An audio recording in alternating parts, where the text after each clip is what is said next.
everybody, and welcome to another episode of Insufficient Friends. I'm Kevin. She's Nikki. Hi. And Nick, it's time for another podcast.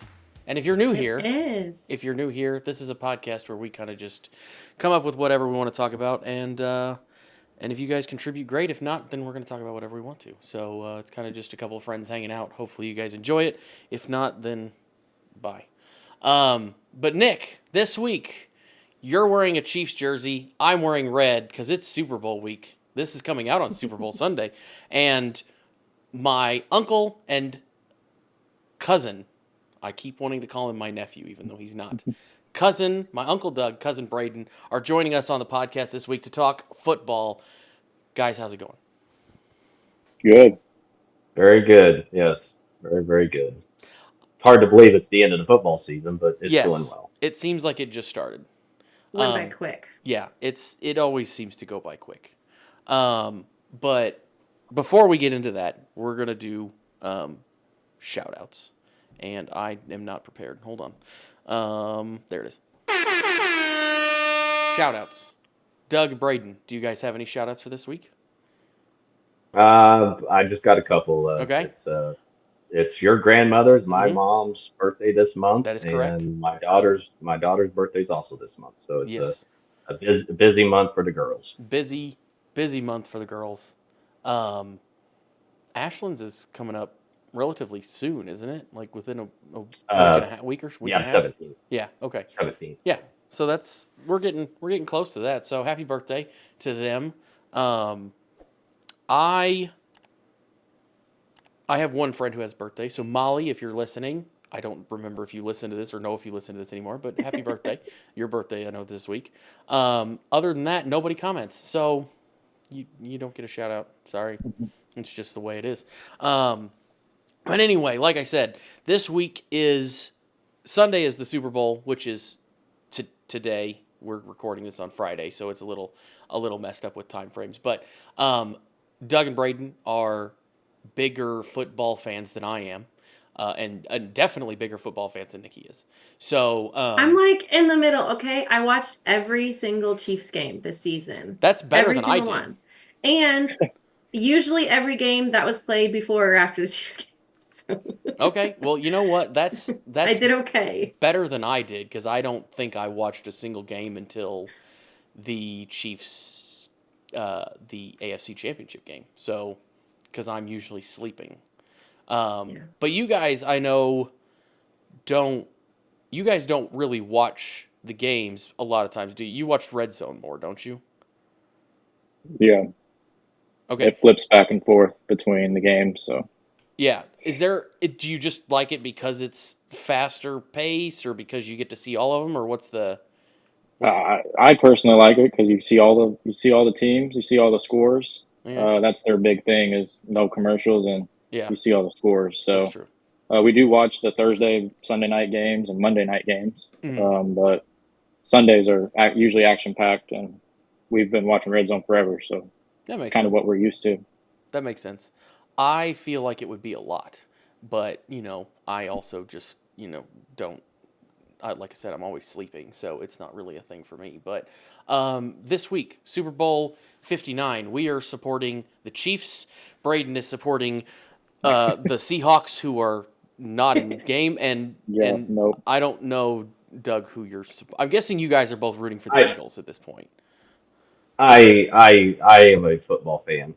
I mean, Braden teases me all the time that if I had a team, I'd have to say it's the Dolphins, but I don't own a piece of apparel of any NFL team, so I really am just a football fan.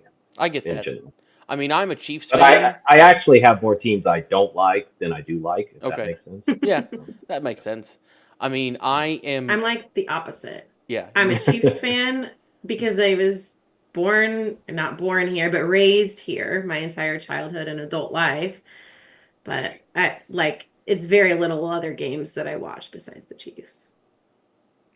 Yeah, like I said, I don't watch anything because I'm usually sleeping. But so predictions: we got the Chiefs and the Eagles going against each other this week. Rematch of Super Bowl 57. They played just a couple years ago, and the Chiefs won by 3 points. 38-35. Do we think? I don't know if you. I don't think you guys want them to win. I don't know for sure, but do you think they can win? Do you think they will win? Let's put it that way. Can is probably a bad word, but I don't know. It's hard to bet against them. Mahomes seems to always get it done on the last drive if he has the ball. I do think it'll be close. I don't think it'll be quite as high scoring as the game they played a couple of years ago. I think Philly's defense will keep them in check, and their offense, Kansas City's offense, isn't quite as high powered as they were. Yeah. So I do think it'll be close, and it is hard to bet against them. So I definitely think they can win the game for sure. Yeah, Doug, what about you? Yeah. I mean, can they win? Sure. Are they going to win? No. But it's not. It's going to be more because of what Philly does. You know, I have yet to see really a team stop their running game, and that offensive line I think can if they're off. If let's play like this, if Philly can run, they'll win. If they have to turn, if the defense is Spag gets the defense playing and he can shut down Barkley, then it's going to be a long game for him. But I do think they've got enough weapons and they'll open up that offense. And Jalen Hurts has to get out of the backfield. They got to let him run. I mean, you know, you can't worry about him getting hurt in the last game of the season. They got to let him run. And I mean, you know, last game they played, they both scored 3 running touchdowns. So I think the game will be close. I just want a good game that's not decided by a controversial call, whether the Eagles win or the Chiefs win. Yeah. I just want to make sure that, or I guess I'm just hoping that, you know, it's not a 50-yard pass interference on the last play of the game to have a field goal win it. Either no matter who wins. So yeah, I get that. Because there's always. I mean, no matter what happens, there's always going to be somebody complaining about the calls. But you know, that's what I was going to ask. Yeah. What are your all's thoughts on everything that's been said this season about the Chiefs and the refs? I think I'm not going to say it's rigged. I'm not going to say it's rigged, but I do think there are a lot of 50-50 calls that if it is a 50-50 call, they tend to give that call to Kansas City. They usually call that in favor of them.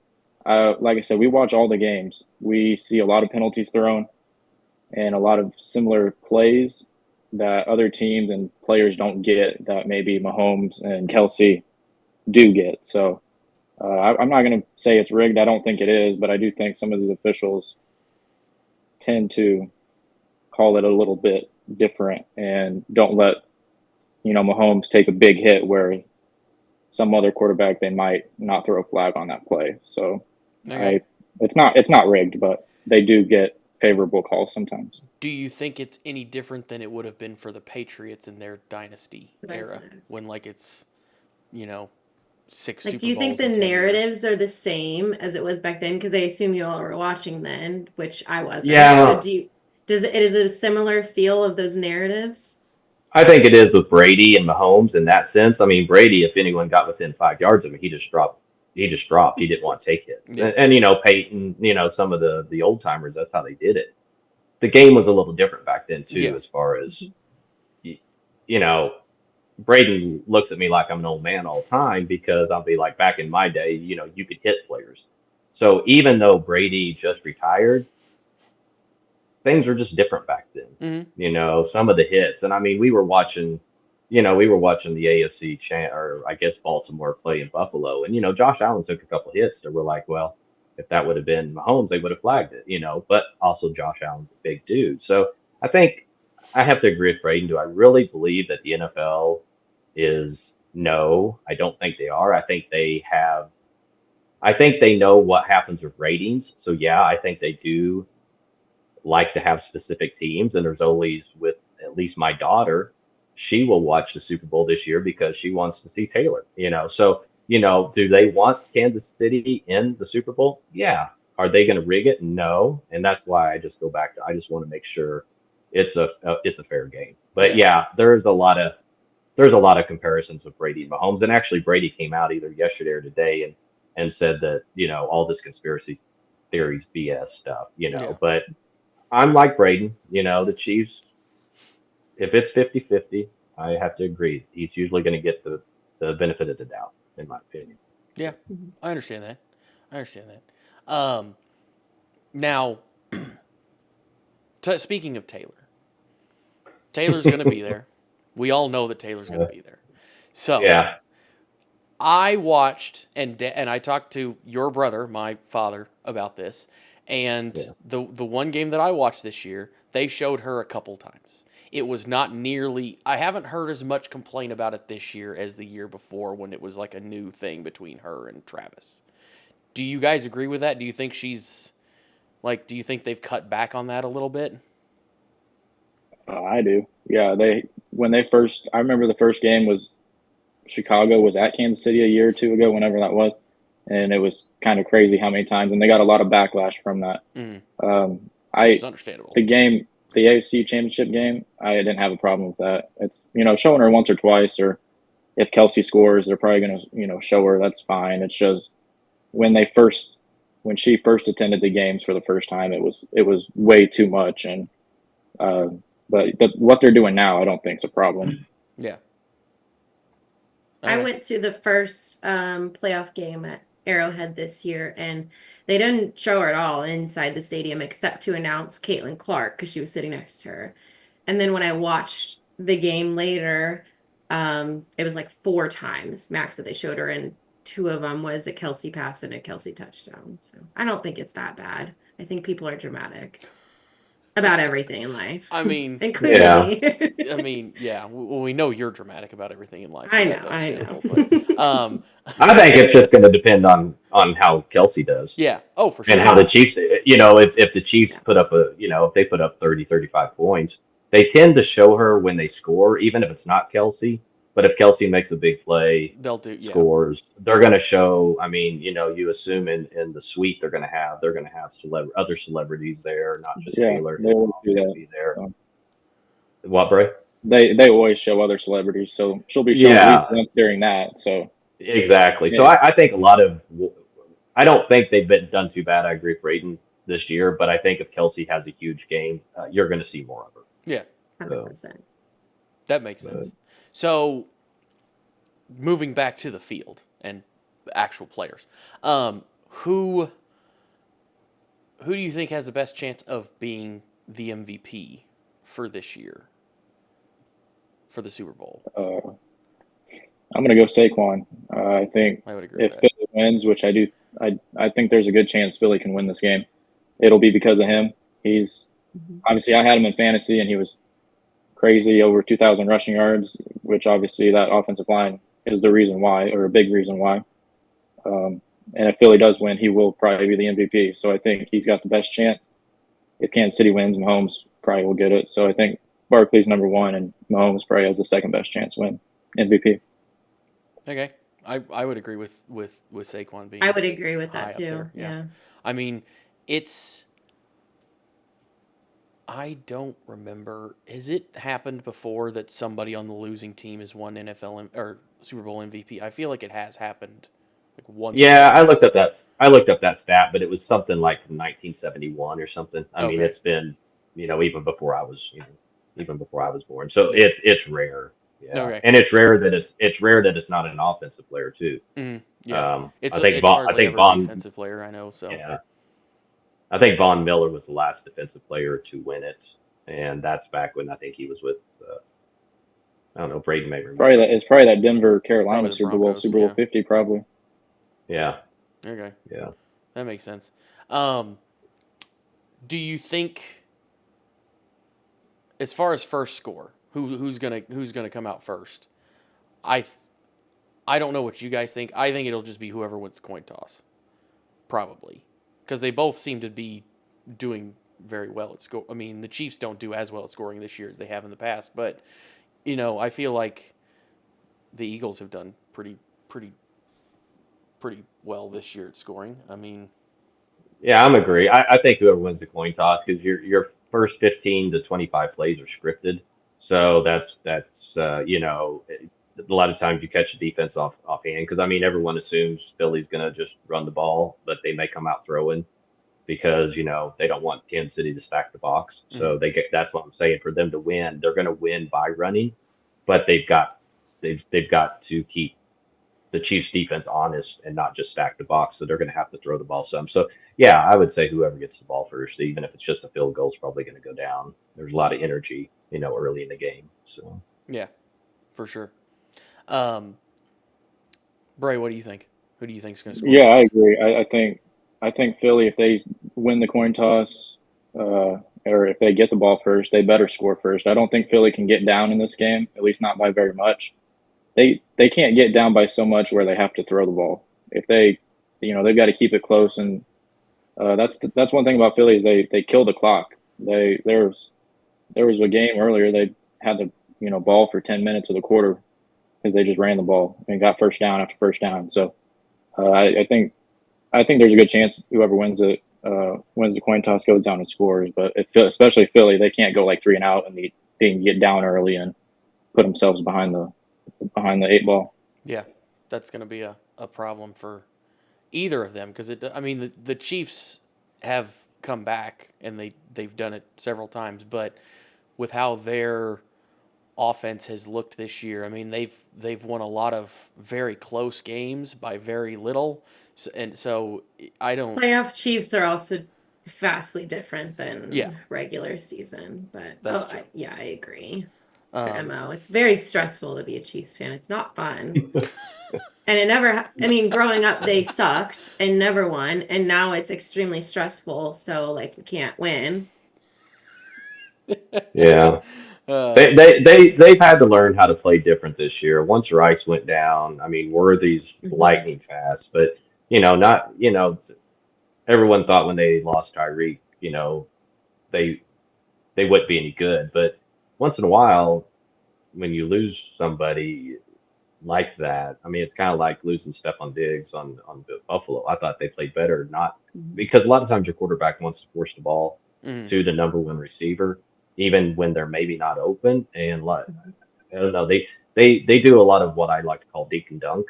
You don't have that 50-yard play anymore, maybe. But you can move down the field pretty good if you can just get 7-8 yards here and there. And Mahomes is the master of needing to pick up a first down. He's not fast, but my God, it seems like every time they need a first down, he just runs. He seems how to get it. He may just barely get it, but he gets it. Yeah, so. This is true.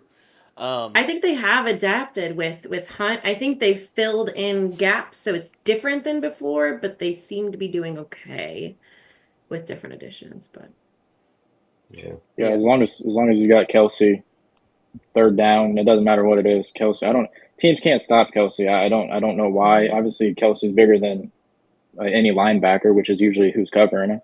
So he needs to be double teamed. Defense. But as long as Kelce's out there, they can go down and score any drive. Yeah. Well, I think it's also, it's the two of them together. The fact that Mahomes too, like in the AFC Championship game, is falling to the ground and just chucks the ball like this and gets it to somebody and trick plays that they try to run and stuff all the time is ridiculous that I don't think people see coming. But I think that's. But you all mentioned defense and third down. Defensive third downs have been horrible this season for us, at least. So if that is a decider in it, it's Eagles all the way. Anyways, that's all I have to contribute. I'm about at the end of my talking points here. But one other thing, or a couple other things about the Super Bowl before we move on to other football-related things. You have, again, it's a rematch from 57, so a couple years ago. You also the winningest coach on both teams in franchise history for both teams is the coach that is coaching the Chiefs, is Andy Reid.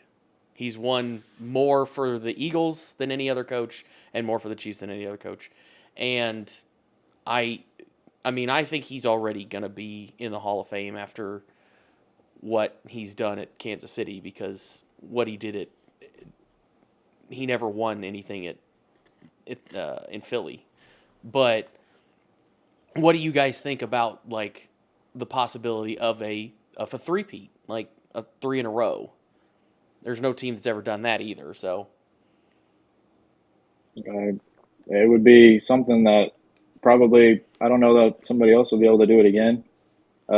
Obviously, other sports I think have teams that have done it, but football is probably one of the hardest sports to be able to do that in. So I haven't.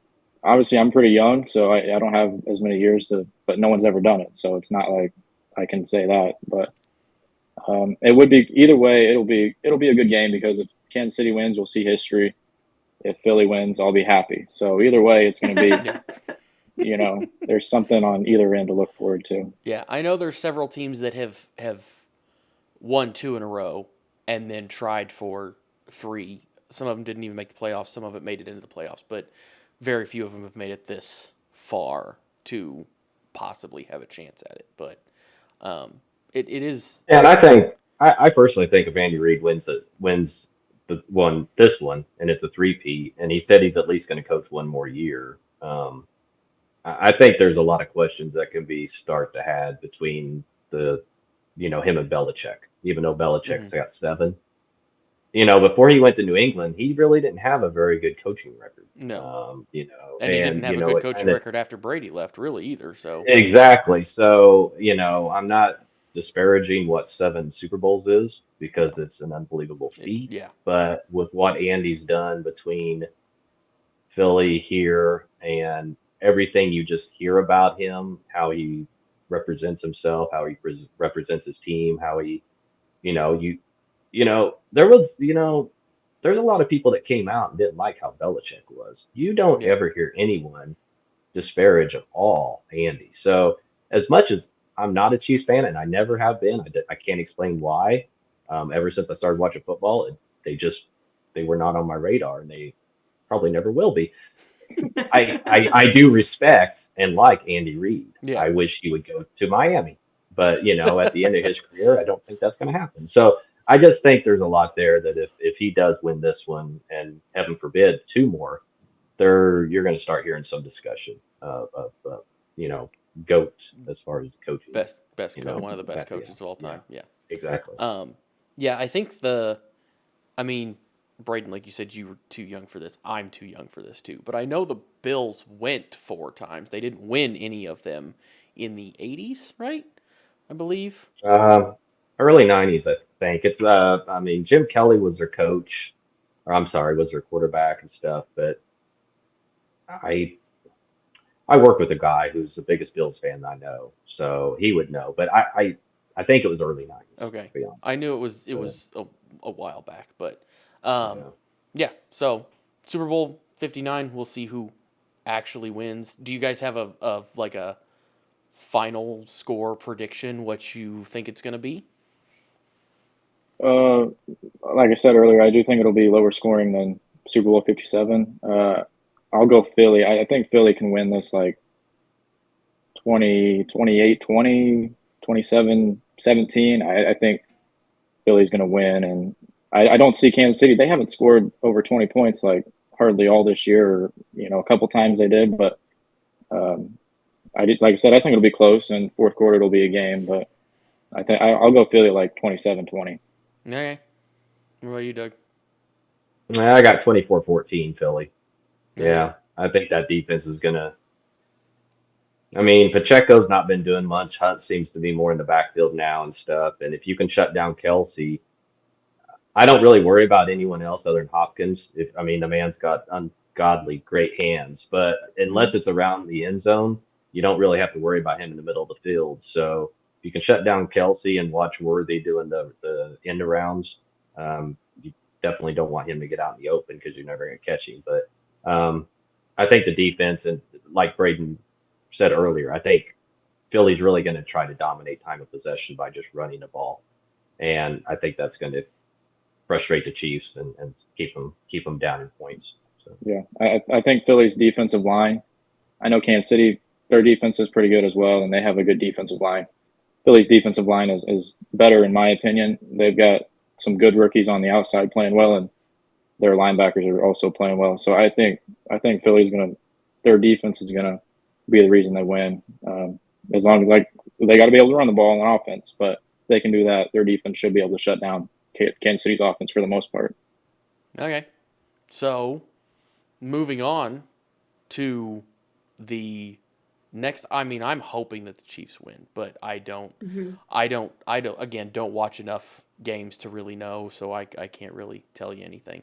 Yeah, I've told Kev this before. I root for Kansas City because I love that the last couple of years people know where Kansas City is, and B, enjoy it, and there's more tourism. There's just such a boom in our economy. So being a native, I just love it. Can I say one? Well, can I say one thing about owners of NFL teams? I'm not a Kansas City fan, Nikki, but I think you have one of the worst owners in the NFL because with the amount of money that Mahomes and that franchise has made to not be willing to pay for a new stadium and want taxpayers 100%. To help I agree. out. Yeah. I could not be more disappointed if I was a Kansas City fan.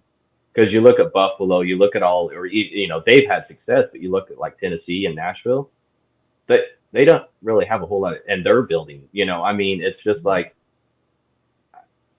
I said, I'm not a Kansas City fan, but as just looking from owner's perspective, I would be highly disappointed. Yeah, I mean, 100%. No, I completely agree. I do not enjoy them. I always come from more of this is a tangent. Kev knows, like, I am so into history and culture and everything. And so when you have like a winning football team and the whole city is excited, people come visit. They visit the museums, they visit the restaurants, they visit everything else. That's like exciting for me to see, but it's totally unrelated. Yeah. I agree with you because I know that even the Hunt family was ranked as one of the worst owners in a recent survey of players for facilities and all that kind of stuff too. And for a team that has done so well recently and everything else, I mean, I think I don't understand. Yeah, I think they have done good things and they donate to charities. I'm not saying they're bad, but they could be so much better. I wholeheartedly agree. Yeah, I don't really understand. I mean, I know why. I don't really agree with taxpayers paying for any football stadium when you have a multi-billionaire that runs the team, but that's 100%. Besides the point. Well, I'm not a Jerry Jones fan at all. I was a huge Tom Landry fan back when I was young, and the first thing he did was get rid of that coach, and that was one of my favorite coaches. But Braden and I went to see the Seahawks play Dallas, not last year, but the year before, and that stadium is I don't even know how to describe it. It is beautiful, and maybe Jerry has more money, but he didn't. That's his stadium. Yeah. I mean, he didn't ask for anything, and that stadium, the Chiefs deserve that stadium based on what they're doing and have done. Yeah. I mean, the players, the fans, if nothing else, the fans, because the players don't get paid if the fans don't show up. So when I say the players deserve it, they deserve it, but to me, more the fans deserve it for being loyal all those years that they didn't do well, that they are doing well. Well, let them reap the benefits, and in the long run, you'll get that back. But it was. I'm sorry. Have you all been to Arrowhead and then Kauffman for the Royals? Yes. Yeah. Okay. We've been to Arrowhead, yeah. Arrowhead, I don't mind. I agree, though. It could be better. Kauffman, I think, is horrible. We always went to St. Louis for baseball games, but that's besides the point, just because they're better. But Kauffman's a horrible stadium. I think that should be moved, and then maybe they could do something with Arrowhead. But I don't think Arrowhead's bad, but I agree there could just be so much better, and they deserve better. Kauffman sucks, though. I hate Kauffman Stadium. Oh, man. Okay. Nice. I've only been to Kauffman once, and it was for a concert, not for a baseball game. When we went? Yeah. Yes, that's the only time I've ever been to Kauffman. And I've only been to Arrowhead twice. I've been to Arrowhead twice. Again, both for concerts, not for a football game. So, obviously you can see where my allegiances lie more in this instance. But anyway, so we've talked about Super Bowl 59. Now let's look towards Super Bowl 60. Who do you got? Way too early picks. We're probably not on the level of ESPN, who probably started 6 months ago with who's going to win Super Bowl 60. But who do you guys think has a good chance of being there again, of being there next year? Out of the AFC, I think Cincinnati. Cincinnati's proven they can get past Kansas City. Buffalo always is close, but they haven't been able to get over the hump. I think they eventually will. Baltimore will be good again, probably, but I think I'll take Cincinnati out of the AFC. Okay. NFC is a little bit weird. There's not all the talent seems to be in the AFC. They've got all the young quarterbacks. It seems like. I think Detroit will be good again. See, I don't know if I agree with you on that. You don't think Detroit will be good? I don't know if I agree with you on losing their coordinators. I think losing both coordinators could really, really hurt Detroit. We'll see. Yeah, we'll see what Dan Campbell can do with replacing them. But I have a feeling that Detroit, I mean, that's a lot. That's a lot to lose. It's your two coordinators. Plus, I'm sure a bunch of other guys left to go with them in other places. But that's a big loss. So I don't know that Detroit will be there. The Bengals this year was 9-8, which is I mean, that's about as 500 as you can get now because you can't actually be 500 anymore. So you think they're going to come back though a lot next year? Like you think that? I think so. If they would have played the last 7 weeks of the season, they played really well. And had they sneaked into the playoffs, I don't think anybody wanted to play them. They were playing really good football. Okay. And the NFC, I think Green Bay could be good. I like what they have going on over there as well. So next year's prediction, I'll take Cincy and Green Bay. Okay. What about you, Doug? I'm all over the place on the NFC. I mean, on the AFC, the Chiefs better win because I think the Chargers and Broncos are going to give them a run for their money next year. Mm-hmm. I like both those teams. The Ravens and the Bengals, I have to agree. Lamar's eventually going to get over that hump. Yeah. And then, in all honesty, he didn't play bad in the game they did lose to Buffalo. I don't know how they find ways to lose, but they just find ways to lose. In the NFC, this has a caveat to it. I really like the Rams, but only if Stafford doesn't retire. Okay. If Stafford retires, I don't know which direction they're going to go. I saw with their defense, and McVay is a master of putting the pieces in place. So I still think the Lions will be good, but I don't even think they'll win that division. I think the Bears are going to win that division next year because I don't know about all that. No. Yeah, I know. I think Ben Johnson's going to turn that team around. They've got the defense in place, and I think they just Caleb was not as impressive, but there was moments that you saw. They still need a couple pieces, but I'm probably going to go Rams, Baltimore. So. Okay. I think San Francisco could be another team to look out for. They were decimated by injuries this year. I had McCaffrey.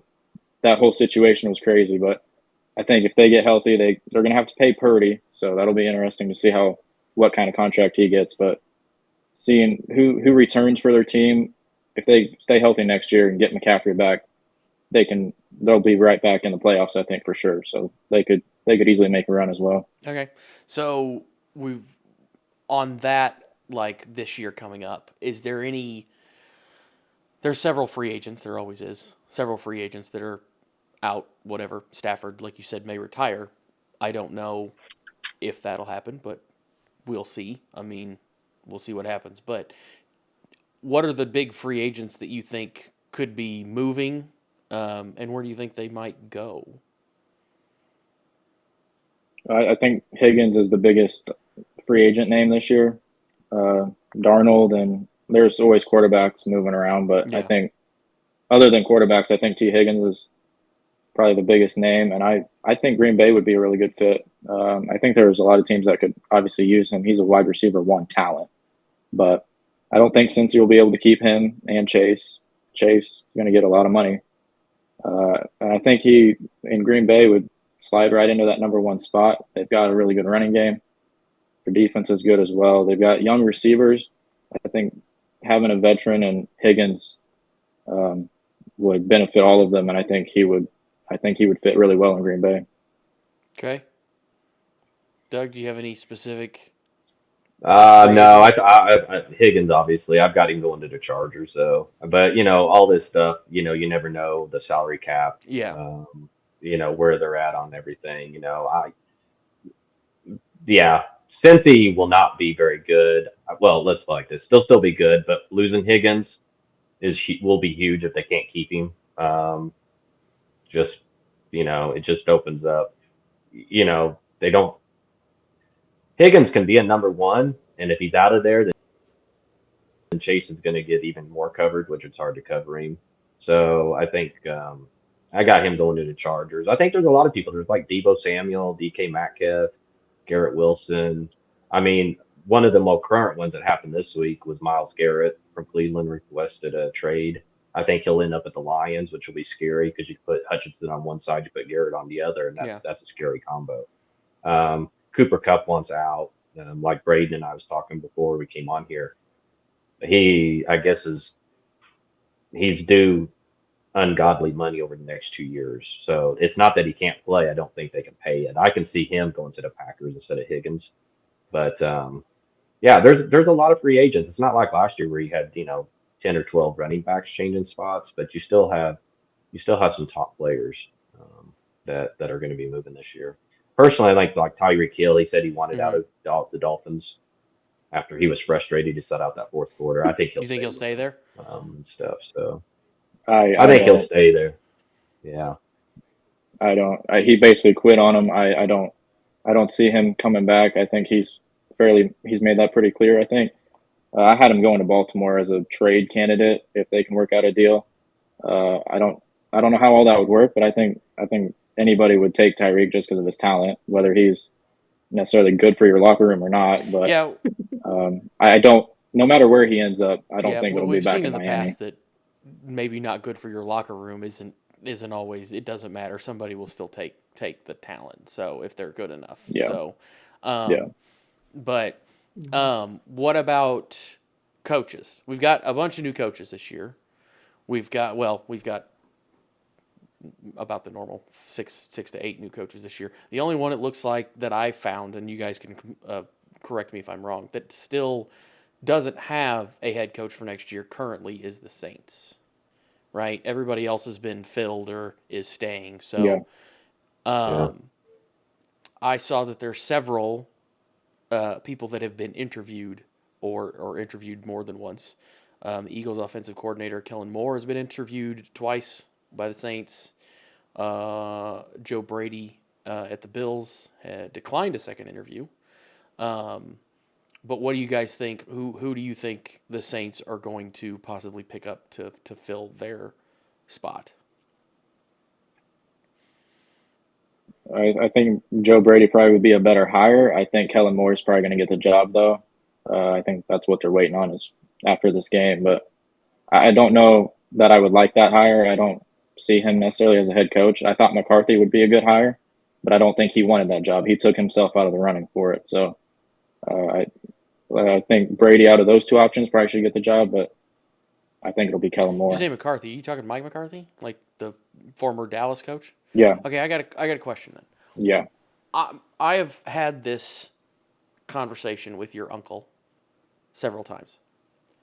Why do you think Mike McCarthy is a good pick? Because he didn't do anything in Dallas. He hasn't done anything.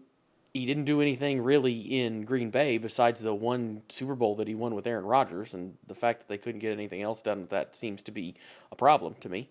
So why do you think he would be a good fit in New Orleans?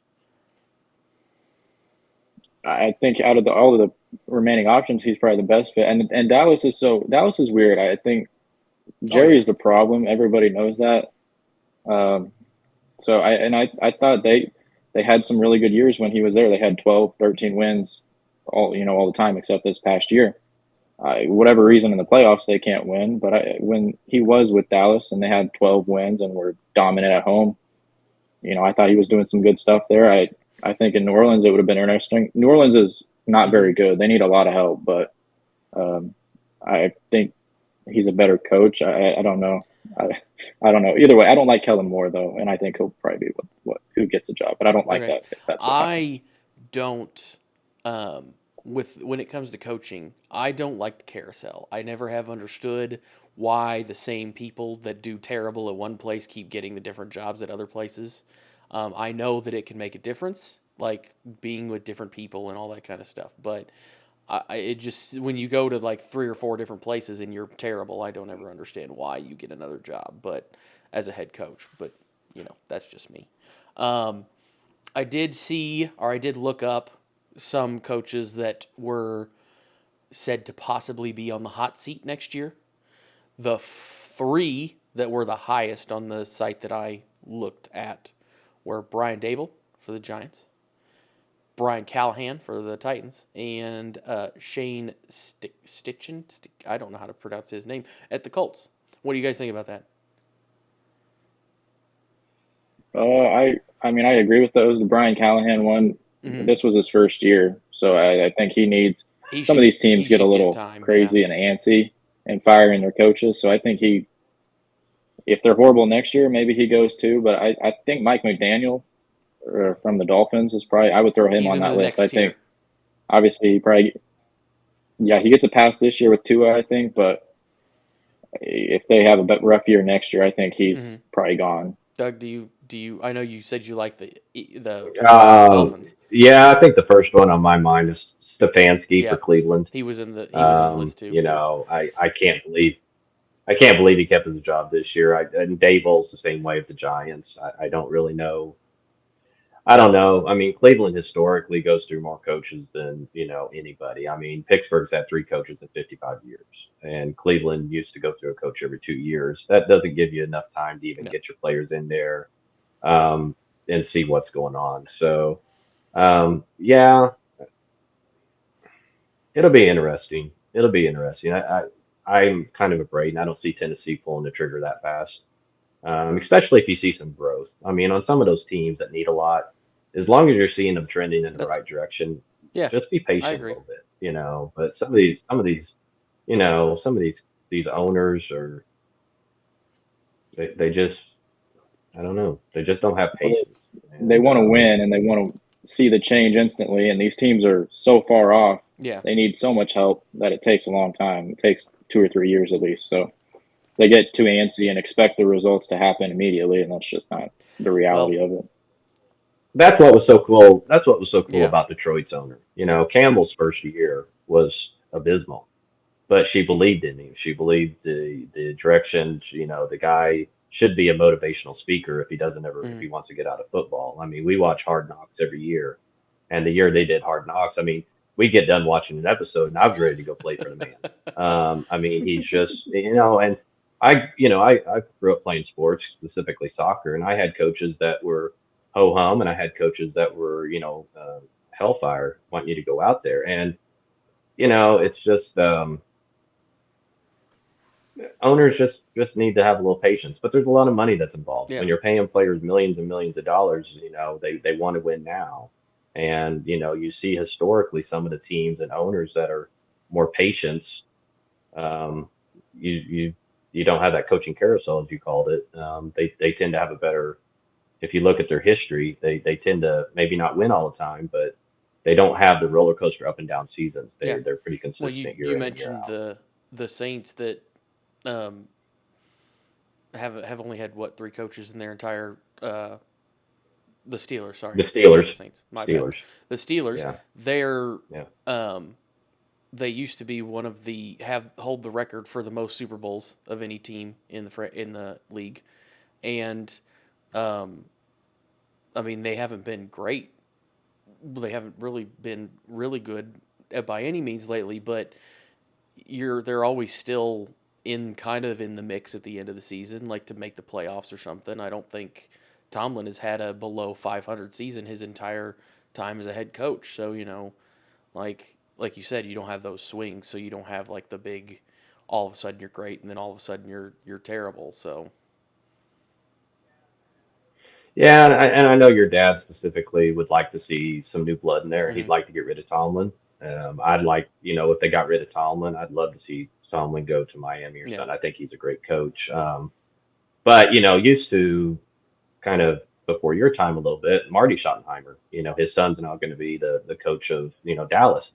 But he would get the Chiefs a lot of times right there at the playoffs, maybe the wild card, and they would always lose first round. And that's who I like to compare Tomlin to. He basically can get them there, and then they just, So I don't necessarily agree that they need some new blood in there, but after a while, the same conversation and the same Yeah. tactics just don't work. And once in a while, it just takes bringing some new blood in Yeah. or some new ideas to do it. Because I mean, next year I got Pittsburgh missing the playoffs for the first time, and I think he's gonna have a losing season in Pittsburgh next year. So, um, and that may be what it takes to finally, move on to another coach and see if they can get some Yeah. new ideas in there.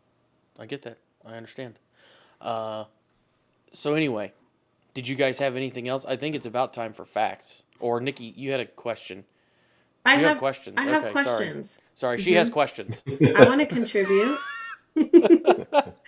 Okay, so every episode, Kevin and I try to do something fun or a game or questions or something. So I have questions for you guys. First, Doug, you mentioned you played soccer. Brady and I don't know if you played anything. We were a very baseball, softball heavy family, and my mom's a college softball coach, so that's what we did. So would you rather play in the Super Bowl, the World Cup, the World Series, or something else? Um, does the Olympics count? Would you take that, It could. or Mm-hmm. I would rather play in the Olympics to represent That's a good my one. country. I Yeah, like over that. all those. Yeah. So not though. But I would like to play. I would probably like to play that in soccer and just Mhm. represent America in soccer in the Olympics. But So the Olympics, soccer in the All right. Olympics. yeah, probably. You're kind of. I mean, Yeah. I know that it's not. Uh, It's not quite the same, but the World Cup is kind of the same idea. You are representing your country in a lot of ways the same. It's just not as. It's not quite as patriotic, I don't think, as the Olympics. It's not, and I think for me, the Olympics are more. I think the World Cup's bigger internationally Yeah. because obviously soccer obviously is Mhm. the biggest sport in the world. If you look at it, Yeah. just not outside of America where NFL Mhm. dominates.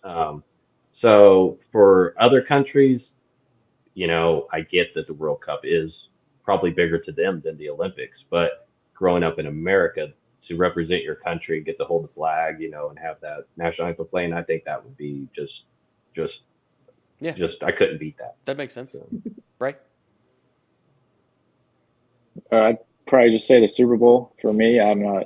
I don't know. I think that would be cool, and obviously, these guys love their sport.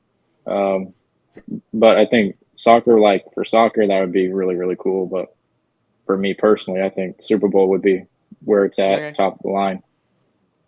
Okay. Yeah. Where would I? What would I do? Oh, I don't know. I'd probably get hurt wherever I Yeah. went, so it wouldn't really matter. Which one would I rather do? I tell you one that terrifies me, but it looks like it would be fun. And this is totally off topic and not one that you mentioned. But doing like the luge in the Olympics looks like it would be fun. It would probably scare the crap out of me going 90 miles an hour on a little sled, but it looks fun. Yeah.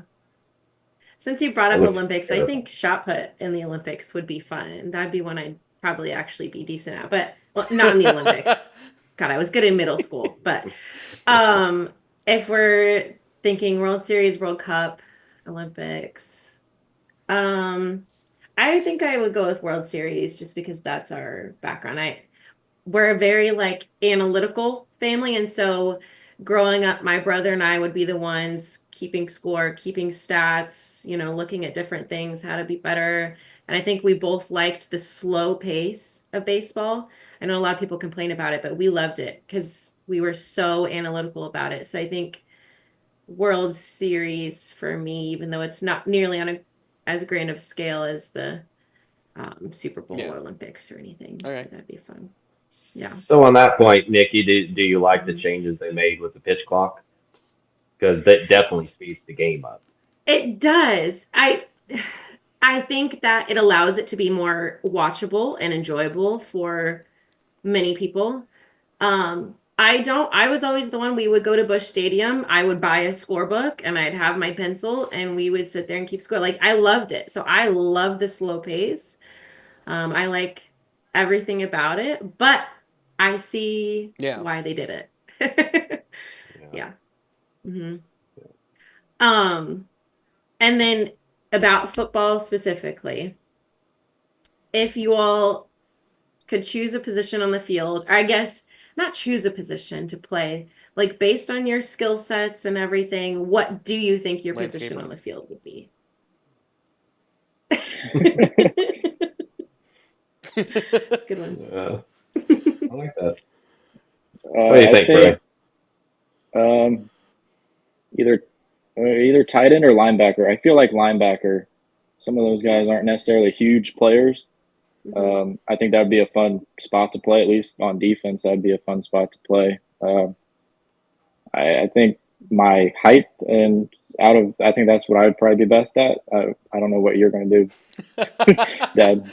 I think that was a short. Wow. If I understand that correctly. Yeah. I wasn't blessed with his height, so yeah. I mean, the ongoing joke around here is I'd have to be the kicker, which would tie in with my soccer background. But I always thought being like a DB or a safety or something. When I used to play growing up with friends and stuff, there was nothing better than intercepting a ball, scoring a touchdown, stuff like that. I actually enjoyed that better than being a wide receiver. I never had any ideas of wanting to be a running back. That just looks painful. But Braden, there are DBs back there that are 5'8", 5'9", so there's still a chance for me. So yeah. Nick, what about you? What position would you go for? I never played football, only softball, but I think safety, or because I know I can tackle, but I'm not fast. But my brother would tell you I can tackle. Him growing up, not anyone else, but or like second string quarterback, because like I was always in all my sports, whether it was shot put, softball, basketball, whatever it was, I was consistent, but never the MVP or anything crazy. So something like second string, like if you need someone to fill in, good, you can consistent. There's not very high expectations, but I can be good enough. So maybe like if I was forced to actually pick a position, that was going to be my other joke is backup quarterback, because you get paid a lot of money and you don't have to do a damn thing. So that's the best job to go for. That is. Mm-hmm. That is the best job in the world. Yeah, like Chase McDaniels or is it Daniels? Oh my God! He's made a fortune, and he's probably seen the field for a total of 10 plays. So yes, that smartest guy on the field, absolutely right there. Insane. Yeah. Mm-hmm. Hey, real quick, Kevin, I got a question for you. Do you like the new kickoff rule for on the kickoffs? I was surprised because, like I said, I didn't watch any games until that AFC game, and I wasn't sure what was going on for a second, and then I realized that this has changed. I mean, I understand why they did it. I understand that it's a safety thing. Does it really make a difference? I don't really know. It to me, I don't understand kicking in football, period, because it's the only there's two guys that do it, and it doesn't have anything to do with anything else in the rest of the game. So I don't entirely understand why it's there in the first place. That's a bold statement. I mean, some quarterbacks can throw the ball farther than a punter can anyway, so why not just tell them, okay, 4th down, throw it as far as you can, and we'll see where it lands. Like, why don't we just do that? It seems like it worked just as well, but I don't. So as far as it goes, like, I understand the reasoning for it. I understand it's a safety thing, but for the most part, I don't really care either way, truthfully. I'd rather them just get rid of kicking altogether. I was just curious.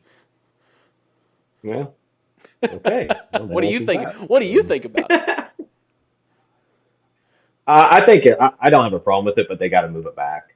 I mean, the kicker's Yeah. kicking it out of the end zone, not as much, but they just need to move it back. And the other thing I was going to ask you, is there any rules that you don't like or you would change? But once I again, you don't don't get to watch, watch as much, as so I much don't know football. exactly So what all the rules are yeah, now anymore. The only one yeah. that changed recently, because obviously I don't pay attention that much, but this I noticed, because it never made sense to me before, was that both teams can have possession in playoffs, but I don't think I know I of mean, I any think others. I like that. I think both teams should get to have possession because you can, I know that people Just used to makes argue, sense to well, me. you should be able to stop them. Well, it's not, they may not be able to stop you either. So it's kind Yeah. of one of those things. But I did make a mental note that I don't know if there's any rule that can change this, but when I was watching the AFC Championship game, I heard Troy Aikman say, "I don't know what a catch is anymore." When one of them happened and they were reviewing it, he's like, "I don't know what a catch is Oh, anymore, so I don't know yeah. what I don't know what's gonna happen." So Yeah, I forget who it yeah, was. It was like on the I ground. don't know if Yeah. there's a rule that can change that because it seems like every time they try to change the rule, you still can't tell. But Mhm. I'd say they need to. Yeah, was that Worthy? Yeah, I don't remember who it was then. Well, I think Yeah, that goes back to was it Worthy Braid that yeah, it was that one where it was that hmm 50-50 ball, and Yeah. the Bills player came down with control because the ball can hit the yeah, ground if it doesn't move. To me, that's hmm a catch. But then when they rolled over, Worthy had it. I think that goes back to Braden's point of the Chiefs getting, if it's a 50-50 yeah, call, they're going to get the call. Where, to me, that was a catch by the Bills player, which in return led to, them scoring, so it's just hmm stuff like that. But they've been all over the place with catches, way back with Michael Irvin and stuff. I mean, it's like what's control and with replay and everything nowadays. I mean, I like the assist where they can just get upstairs real quick and stuff, but I don't want it to turn into that where every time yeah, they have to go to that. Part of the thing about football is the on the field calls. Are they always going to get them? No. And if they're egregious, yeah, they need to be fixed. But that's just part of the sport. You don't want to take the hmm human element yeah. out of it One completely. of the things Agreed. that So I do think would be very easy to do that could take one human element out of it is I don't understand why we have a chain gang still, and you can easily put a sensor in that ball to tell everybody, and I think they're doing this actually. They're hmm testing it next year, I believe, but you can easily put GPS in that ball and they can figure out exactly where is it on the field at any given time. So the fact that you need two middle-aged men running out on the field every once in a while with a rope and a two sticks to make sure that we've got it in the right frickin' place, it doesn't make any sense to me either. So I think we can get I think we can do something to get rid of that. yeah. But yeah, I don't that's I think they tested that in the preseason, I think, and I think yeah. it worked out pretty well. So Then you wouldn't if they're have going to to do that hear, in the "Oh, it regular was over the season next line." year, Yeah. that'll be interesting. yeah, but I read something that they still wouldn't necessarily get No, rid of I the heard it chain was going to gang. be there for So I like a don't know how backup they're if going to something incorporate fails or the something, which it's technology, yeah. so it will It fail at will some at some point. point Like it's fail. just it's just a matter of time, Yeah. especially when you have as many games and events as you do every year. So you know, Yeah, but just you'll still have the human element of this yeah, the guy spotting the ball, Hmm So and that I don't have a problem with technology in that sense if it improves the game. I just want to make sure they don't yeah, go too far with hmm it and it just, like I said, everything go upstairs or I don't want Big Brother calling down on the field saying, "Hey, you missed this call," if it's something that's not overly egregious. Let's keep hmm the human element yeah. a big part of the Skynet's game. going to take over somewhere. We don't want it to start in football. Very true. Nick, did you have any other questions, or is it time for facts? Okay, let's Nope, that was do it.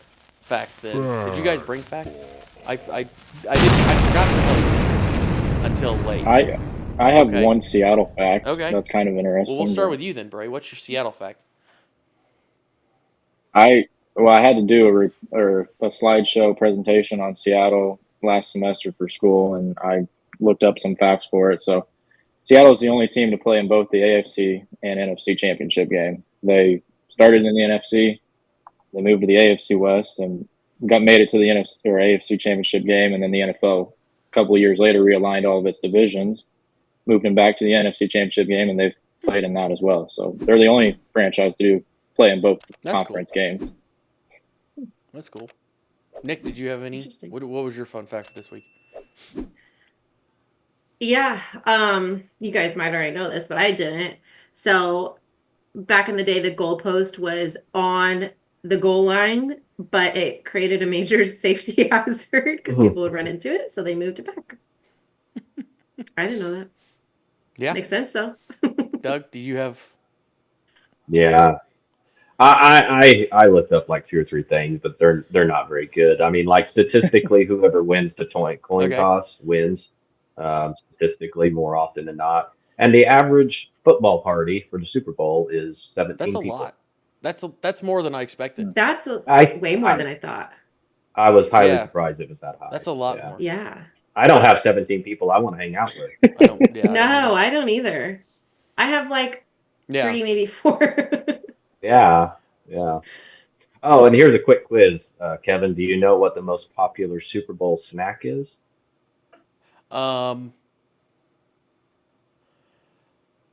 Is it something I might guess, or is it something random? Can I get that as a hint?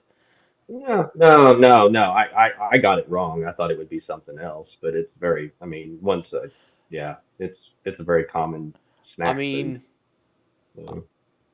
Yeah, I'm gonna guess like cheese dip and chips. Cheese. Yeah. Okay. Bingo. That's what it is. I thought it would be wings too, but yeah. But, that makes sense. Yeah, but no, it's chips, like chips and salsa. That makes or sense. chips and dip. Who doesn't love chips and some sort of dip to dip them in? Yeah, I just think a Super Bowl party is wings and beer. That's just what comes to mind for whatever reason. So I have 2 interesting things that I decided to look up that I thought would be interesting. One is the viewership. So around 123 million people in the U.S. watch the Super Bowl, which is about a third. So a little over a third, which is actually a little lower than I thought it was going to be. I figured it was closer to half, but it's about 123 million people was what watched it in 2024, so last year. The one that I thought was more interesting, and I don't know if you guys have heard this. We ran a story on this the other morning when I was doing the news. So this year, a 30-second commercial, Fox set the price at $7 million originally. So there was a apparently high demand for that because it jumped up to $8 million. So there's some companies that paid $8 million for 30 seconds, which is a lot of flipping money. For comparison, do you guys have a guess? The first Super Bowl was in 1967. Do you want to guess what a 30-second spot cost in 1967? I thought I looked that up. Was it something like $37,000? You are pretty much dead on the money. $37,500. I thought I looked that. That was what NBC cost, or NBC charged. CBS charged $42,000. So I guess the first one, this is the only one that I saw on this list, was aired on 2 stations at the same time, both NBC and CBS. The first time the Super Bowl ads topped $1 million was in 1995. Which seems like longer ago than I figured it would have been. But, Speaking of commercials, to round us out, do you all have a favorite that you look forward to every year or one that you've loved in the past? Some of those Doritos ones are interesting. I know the Tubi one from a year or 2 ago got everyone going, but that was a good one. But those Dorito ones every year, they seem to have something interesting. Yeah, I don't know. I mean, what blows my mind is a lot of companies that do pay that kind of money are well-known companies. It's not like a startup company and stuff like that. And it's like it must be a tax write-off because it's like you're spending a lot of money. Who doesn't know Doritos or Budweiser or whatever? So I don't know. I just like a good laugh, and I have I have a person I work with that's already watched all the Super Bowl commercials. Yeah. Because they're all already online. And I'm like, Yeah. isn't that Yeah. part of the fun of the Mhm. Super Bowl is watching the commercials? And Yep. I don't know. The Budweiser ones I think are usually pretty good, but yeah, Doritos usually goes more on the comedy side, so I like those. So. Mhm. I personally love, and Kev knows this, I love the Clydesdales. So the Budweiser one gets me. So the 9/11 one was like historically my favorite. And then the puppy one, like 2 or 3 years ago or whatever it was. I love those. Those I look forward to every year. And like I love going to see the Clydesdales in St. Louis and Boonville. That always gets me. Yeah, I think the most popular ever commercial is a 1984 Apple commercial, and I'm gonna have to look it up on YouTube because I don't think I'm familiar with it, but I think that is ranked as the number one commercial ever Interesting. for a Super Bowl. I think commercial. you asked what you thought of, or you made the comment why these big companies do these ads, and I wonder. I see it as more being like I want to beat them, almost like an award thing, like who had the best one, more than it is we need to advertise. We've got to throw this money away anyway. We set it aside for that, so why not just start at the beginning of the year by throwing $16 million at a minute worth of commercials, and then we're done. So I think that's part of it, and people with some of them grow to expect it too. Like you expect a Budweiser ad in the Super Bowl. You expect a Doritos ad somewhere in the Super. There's certain ones that is just kind of like, it's just something that you expect to see now. So. Yeah, and I don't know when new movie trailers became a big thing. I don't remember that being younger, but now it seems like it's a good time to promote, the Fourth of July movies, or they may have an early trailer for the second Wicked coming out, next November. But just stuff like that, that seems to be the big, there's always 4 or 5 and big that trailers. actually makes more sense because that may be something people don't know when it's going to happen, or aren't expecting a movie, and that could be like their first putting it in their radar, so they go watch it later. So that kind of makes sense. But guys, thanks for coming on. I think that's it for this week. Thank you. Hope you guys had fun. Yeah. Sure. Yeah. Sure. Anytime you want to talk sports, Star Wars, my wife would tell you you. didn't tell me they like Star Wars. He does. Well, there's another episode. Well, he does. He does. He does. I know. Yeah. I know. Oh, Yeah. well, we'll have Duck. Yeah. I'll come on and talk. Yeah. I'm a Star Wars snob though. I really only like the Original. what I consider first three. The originals, the others, and whatever. But so but I'd still love to talk Star Wars anytime you guys want to have a weird podcast. We'll do that for sure. We'll do that. But again, thanks. Thanks for inviting me on, guys. Don't forget to like, subscribe, comment, and we will talk to you guys next week.